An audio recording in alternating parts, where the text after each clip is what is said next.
La Flecha Amarilla. Viajes sonoros por las historias del Camino de Santiago.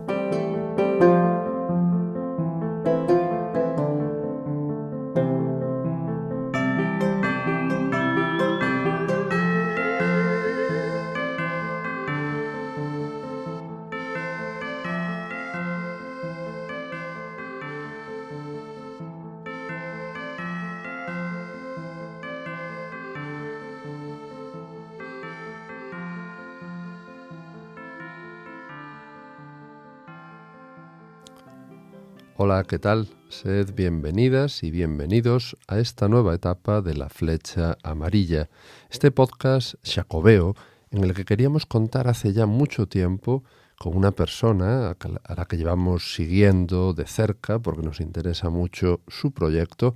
Ella se llama Reyes Martel, es magistrada del Juzgado número 1 de Menores de Las Palmas y ni más ni menos que aquí la tenemos en Santiago de Compostela, en nuestro estudio de podcast. ¿Qué tal? Bienvenida a La Flecha Amarilla, Reyes.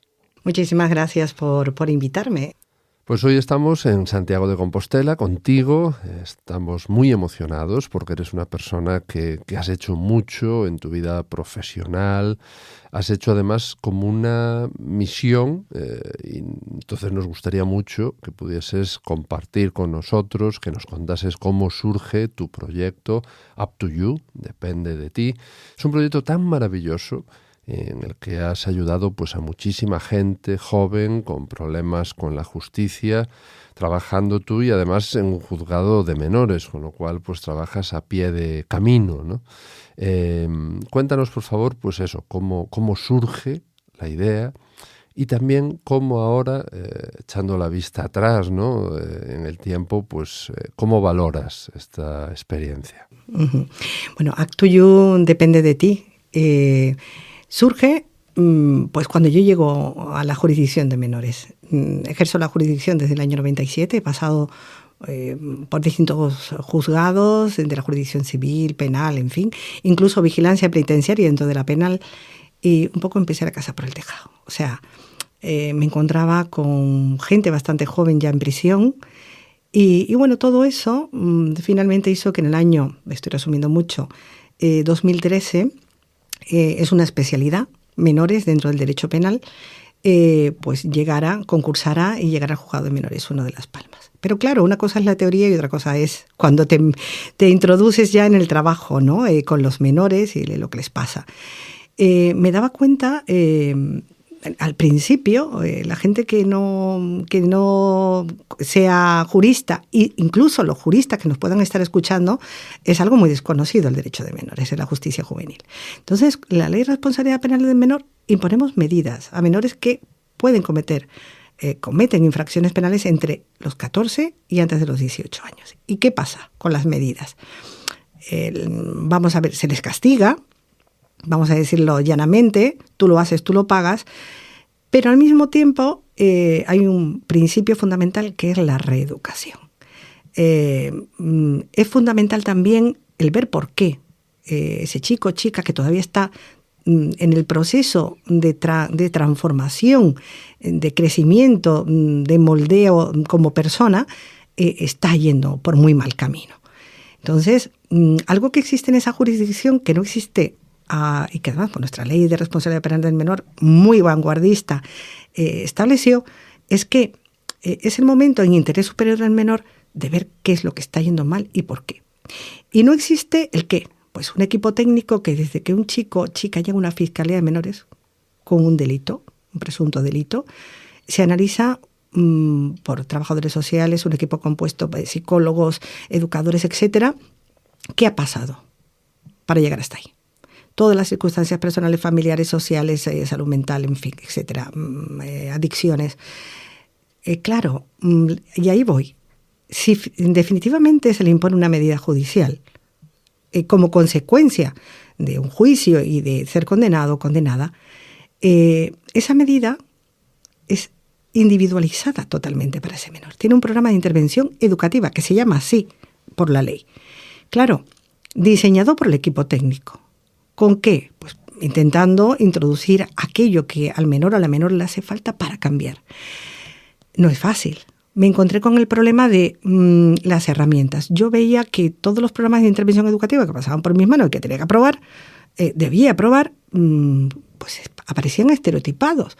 A todos los chicos, para la parte de ocio saludable, que tiene que haber una parte de ocio saludable, y que, como comprenderéis, cualquier joven debe incorporar eso a su vida en esa etapa, en todas las etapas, pero eso fundamentalmente en esa etapa, la formación. O sea, parecía que era todo el mundo a jugar al fútbol. Oye, pues no, hay gente, hay niños, niñas que les gusta otro tipo de deporte y que si los mandas a jugar al fútbol, por muy deporte líder que sea, pues va a ser que no vas a motivarlo para nada. Y lo mismo con la formación. Yo decía, Dios mío, pero esto de requerir a un chaval y ¿tú por qué no vas al instituto? Estoy haciendo un FP de electricidad y no me gusta. ¿Y por qué andas haciendo ahí? ¿Por qué estás ahí? No, porque era lo que había. Y luego, finalmente, para rematar, esto lo he contado varias veces, porque es que yo no podía dar crédito de lo que estaba escuchando y luego vi que era verdad. O sea, lo investigué y era verdad. Era daltónico. Así todo, claro. El Act II surge porque, bueno, ya yo digo, bueno, esto, estamos aquí trabajando, llegamos hasta aquí, vale, todo perfecto, y después, ¿qué? La parte de la ejecución de la medida. Esa medida hecha, no se estaba cumpliendo la ley y, por supuesto, no se estaba consiguiendo o no se podían conseguir los objetivos, ¿no? Que era que ese chico o chica cambiara y tomara la senda adecuada. Un día, hablando precisamente con un amigo, que hoy es vicepresidente de Act II, era en aquel momento presidente de la Herbalife Gran Canaria, fue árbitro internacional de baloncesto, profesor de la universidad, no jurista, Me dice, es que tú ves las cosas, yo quejándome de todo, no tengo herramientas, tal, tú ves las cosas con gafas de jurista, tienes que mirar hacia los lados. Digo, ¿hacia los lados? Miguelo Betancourt. Digo, sí. Vamos a ver, tú me dices que, por ejemplo, lo del deporte, pues mira, yo te ofrezco 50 plazas con todo, seguro, equipamiento, transporte y tal. Pues Miguelo, sí, coste cero. Yo, ingenua de mí, contacto con la Dirección General del Menor, la comunidad autónoma, que en este caso son los encargados de proporcionar ese programa, las herramientas, y luego hacer el seguimiento incluso al chaval para que los juezas de menores vayamos controlando si va bien, si va mal o que tenemos que cambiar. Bueno, aquello, el director general del menor entonces, Mauricio Roque en Canarias, sí, esto perfecto. Porque claro, vamos a pensar que en este caso es coste cero y todo se suponía muy fácil. Porque de lo contrario, por mucho que yo pensara que un chico o una chica tenía que ir al baloncesto o tenía que ir a tal entidad porque es la mejor para él, para un programa de esa habituación, no se puede hacer así en la administración. Tiene que haber un concurso público con todo lo que supone de tiempo, y aquí el principio de celeridad, el chico se nos va de las manos. O la chica. Claro, el problema fue hacer que pasaron los meses, yo no sabía, yo llamaba, y decía, pero bueno, y esto no, está en el departamento jurídico, y venga a darle vueltas a aquel convenio y tal. Firmo Miguelo como presidente. Cerca de un año estuvo dando vueltas. Y finalmente cae el gobierno de Canarias, se quedó en la mesa de la consejera de Política Social, que era la que tenía que firmarlo. Y yo ya digo, Dios mío, si esto ha pasado con esta única cosa. Vuelve otra vez mi amigo Miguelo, ya yo enfadadísima estaba, bueno, esto no puede ser, pues me imagino lo que pasará con todo lo demás. No. Bueno, vamos a ver, tú no eres la que aprueba los programas de intervención. Me dice, sí, somos nosotros los competentes. Bueno, tú eres la que mandas, ¿no? Y entonces, ¿por qué si yo te he ofrecido 50 plazas tienes que...?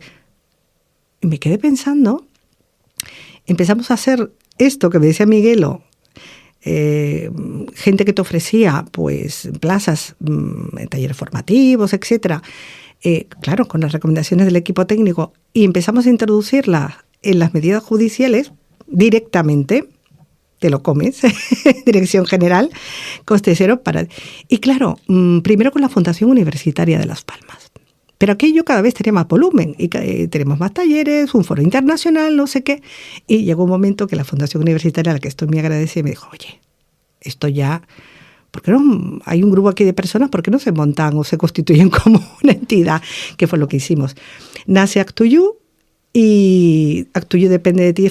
Yo le digo y le explico a los chicos eso de oye, yo te ayudo, si tienes algún problema, tienes un montón de gente, lo cuentas, déjate ayudar, pero al final depende de ti. Sí, siempre depende de ti. Pero ¿y en qué año se crea se constituye la entidad? Nosotros empezamos a hacer todo esto en el año 2015 y la entidad se constituye en el año 2016, o sea, un añito más tarde. Y bueno, desde ese mismo año, tengo que decir que, entre otras muchas cosas, no solamente hacemos el camino, uno de las actividades que empezamos a trabajar, que fue la primera edición, fue el Camino de los Valores, que además, tengo que decirlo, y en honor a él, no es un invento mío, utilizarlo como herramienta, sino que lo hizo primero don Emilio Calatayud, que acaba de jubilarse, el juez de menores de Granada. El otro día estuvimos los magistradas en Ciudad Real de menores, en el encuentro de menores que hacemos todos los años. Ciudad Real le hizo un homenaje, nosotros también, se acaba de jubilar. Y Emilio fue el que primero incluyó en una medida judicial el mandar a hacer el Camino de Santiago a varios chavales. Entonces yo, sabía y le pregunté, oye Emilio, ¿esto cómo lo hiciste? ¿Y cómo resultó? ¿Y cuáles fueron los resultados? Y me contó, y como lo que me contó me gustó y yo confiaba mucho en lo que hacía Emilio, que era de hecho el decano de los jueces de menores, pues digo, bueno, pues vamos, y sabía que había un camino en Gran Canaria, digo, pues vamos a probarlo aquí, a ver qué pasa. Y empezamos primero con el Camino de Gran Canaria. Claro, nos quedamos cortos, así es. El Camino Gran Canaria, por muy de montaña y duro que sea, que vamos de la iglesia, bueno, desde San Bartolomé de Tirajana, en Tunte hay una iglesia jacobea con Puerta Santa, Bula Papal, hasta Gáldar, otra de las iglesias jacobeas, que además son 3 en el mundo, no sé si lo sabías.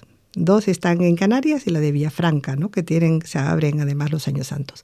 Pues bueno, digo, la excusa perfecta, como teníamos 75 kilómetros, digo, bueno, ya está. Esto ha ido bien, los resultados han sido buenos.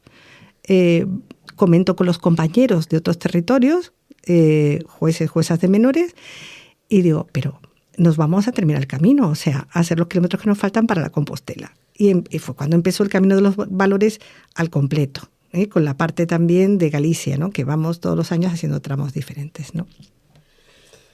Pues la verdad es que es un placer escucharte hablar con esa vocación, ¿no? Con esa misión que tú te has encomendado y echando la vista atrás, ¿no? Después de estos años, cuántas historias, ¿no? Cuántas personas, ¿cuál es el balance que haces? Hombre, muy bueno.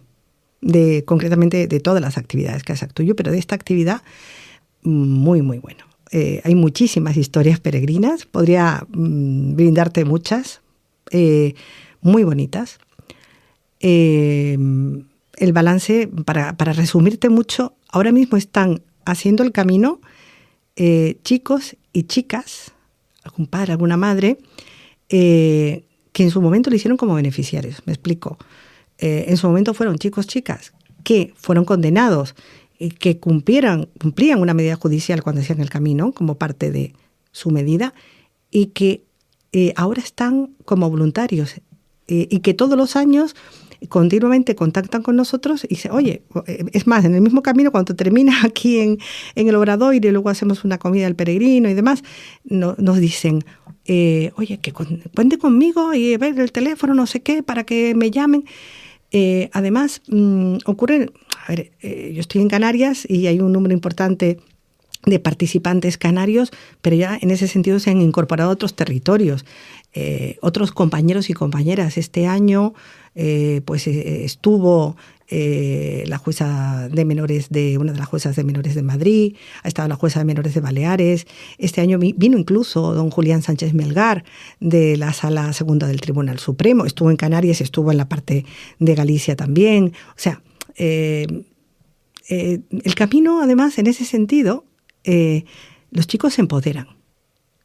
Tengo que decir que 9 años que llevamos ya de camino, jamás hemos tenido un problema con un chico, bueno, tonterías que surgen. Además, ten en cuenta, Sier, En el año 2019 estamos ganando de nuevo impulso. Fuimos 302 personas las que entramos antes de la pandemia en el Obradoiro. 200 eran jóvenes de distintas comunidades, no se conocían entre sí. Historias, ¡guau! Me acuerdo de una, hablábamos hoy por la mañana con Laura, una madre, Marimar, ella lo ha contado además, por eso lo cuento, con su hijo por violencia filoparental, estuvieron juntos en el camino. Fue un caso complicado, tuvimos que sacar a su hijo Cristian de su casa en la medida, fue a un hogar de convivencia con grupo educativo.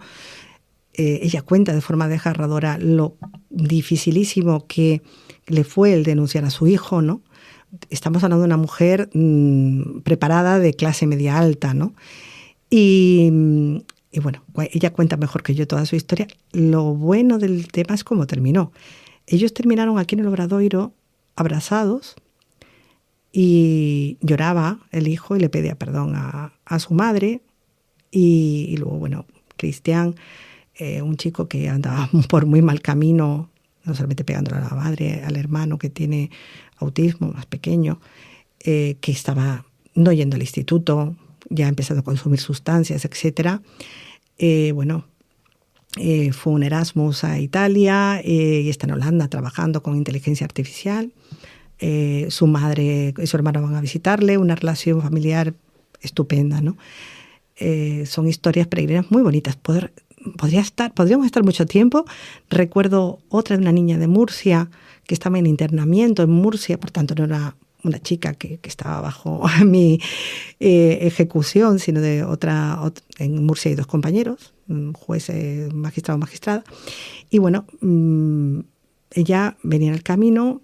En este caso no tenía familia desestructurada. Su madre, con un problema muy grave de un cáncer terminal, estaba en el hospital. Y por el camino se encuentra con una funcionaria del Juzgado de Menores 2. En este caso, los funcionarios también se piden su día de permiso y se vienen, ¿no? Y se encuentra con Olivia, se llama, la funcionaria. Esta niña se encuentra con Olivia, tú las veías por el camino, parecen madre e hija. Resulta que cuando llega al Obradoiro, le da la noticia de que la madre ha fallecido. Olivia le dice que como le había dicho, que no iba a estar sola nunca más y que si ella progresaba, estudiaba y avanzaba, salía del internamiento a libertad vigilada, se le iba a llevar en Navidades, también tenía un hijo, Olivia, más o menos de la misma edad, a Gran Canaria. La chica cambió, salió a libertad vigilada, se fue en Navidades con Olivia y bueno, de hecho, cada 2 por 3 son familia, van y vienen y ahí está, con una vida completamente recuperada. O sea, historias podríamos no terminar, hay muchas más, ¿eh? Pues muchísimas gracias por emocionarnos, por compartir con nosotros algunas de estas historias. Reyes Martel, magistrada del Juzgado número 1 de Menores de Las Palmas, muchísimas gracias y que sigas transformando muchas vidas. Buen camino. Muchísimas gracias por invitarme, por ser el altavoz de que es posible. Sé que cuando pasan, tenemos noticias de incidentes muy graves en las que son protagonistas jóvenes, pensemos en una cosa, ellos son el futuro, el camino de la vida es complicado, les ha tocado vivir, vamos a dejarlo ahí porque podríamos estar hablando mucho más, un camino muy tortuoso y bueno, merece la pena el encontrarnos, si nos encontramos con ellos en el camino, el propiciar ese encuentro para servirles un poquito de guía, ¿no? Y llevarlos hasta el Obradoiro o, bueno, al final el camino no termina en el Obradoiro, el camino de la vida termina pues donde queramos que termine, pero que siempre por la senda adecuada, ¿no? Claro que sí, en el Obradoiro empieza quizás el camino, ¿no? Que es el camino después de hacer el camino, si el camino realmente te ha tocado y te ha transformado, ¿no? Como te ha transformado a ti y como has ayudado tú a transformar tantísimas vidas. Reyes Martel, muchísimas gracias por compartir con nosotros tu historia y nos seguiremos viendo y encontrando en los caminos de la vida. Muchas gracias. Gracias a ustedes.